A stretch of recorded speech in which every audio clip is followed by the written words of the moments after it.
किसान भाइयों नमस्कार। मैं हूं दशरथ दाकड़। आप देख रहे हैं डी फार्मिंग यूट्यूब चैनल।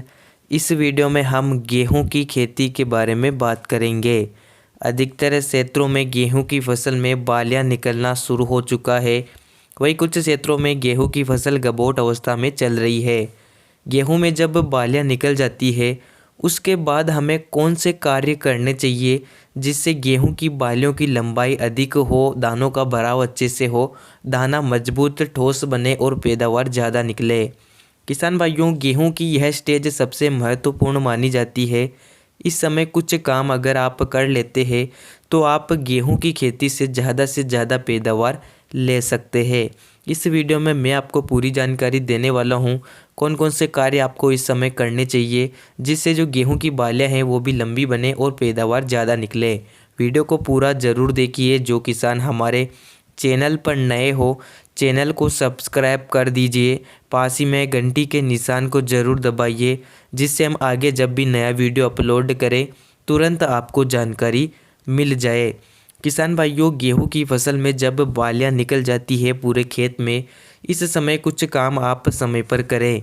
इस समय पौधे को आपको नमी बनाए रखना है पौधे की जड़ों के पास, क्योंकि इस समय पौधे को पोषण की बहुत ज़्यादा आवश्यकता होती है। पौधा ज़मीन से पोषक तत्व ग्रहण करता है, इसलिए खेत में नमी बनाए रखना बहुत ही ज़रूरी होता है।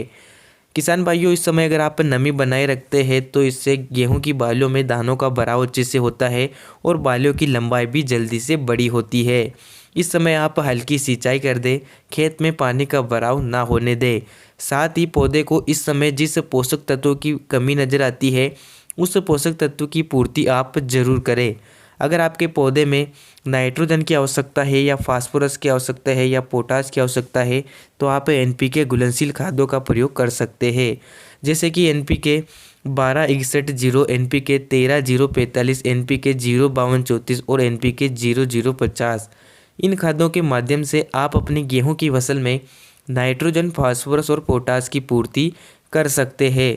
लेकिन इस समय अगर आपके खेत में किसी भी पोषक तत्व की कमी होती है तो इससे हमारे उत्पादन पर असर होता है। इन खादों के माध्यम से पौधे को जिन पोषक तत्वों की आवश्यकता होती है आप उन पोषक तत्वों की पूर्ति करा सकते हैं, जिससे जो गेहूं की बालियां होती हैं उनमें दानों का भराव अच्छे से होता है और पैदावार ज़्यादा निकलती है। इसके अलावा जब गेहूं में बालियां बन जाती है उस समय आप बोरोन का प्रयोग ज़रूर करें। बोरोन की मदद से जो गेहूं की बालें होती हैं उनमें दानों का भराव अच्छे से होता है, दाना मोटा बनता है, चमकदार बनता है। मार्केट में जो बोरोन 20% आता है उसका आप एनपीके घुलनशील खादों के साथ उपयोग कर सकते हैं। स्प्रे अपने गेहूं की फसल में आसानी से कर सकते हैं। 1 एकड़ में लगभग आप 100 ग्राम बोरोन का प्रयोग करें, जिससे आपको बहुत ही शानदार रिजल्ट मिलेगा। गेहूं की जो बालें होती है वो भी लंबी बनती है, बालों में ज़्यादा दाने पड़ते हैं, दानों का आकार मोटा होता है, जिससे हमें फ़ायदा ज़्यादा मिलता है और हम गेहूं की खेती से ज़्यादा पैदावार ले सकते हैं। इसके अलावा गेहूं की फसल की हाइट ज़्यादा हो जाती है तो बहुत से किसान भाई गेहूं में ग्रोथ प्रमोटर ज़्यादा दे देते हैं। आप गेहूं में इस समय ग्रोथ प्रमोटर ना डालें। इसके अलावा जिस पोषक तत्व की आवश्यकता है वही खाद आप अपनी गेहूं की फसल में डालें। इस प्रकार से आप गेहूं में जब बालें निकल जाती है तो इन कामों को आप ज़रूर करें, जिससे आपको फ़ायदा ज़रूर मिलता है। तो उम्मीद करता हूँ जानकारी आपको पसंद आई होगी। वीडियो को लाइक और अधिक से अधिक शेयर करें। धन्यवाद। जय किसान।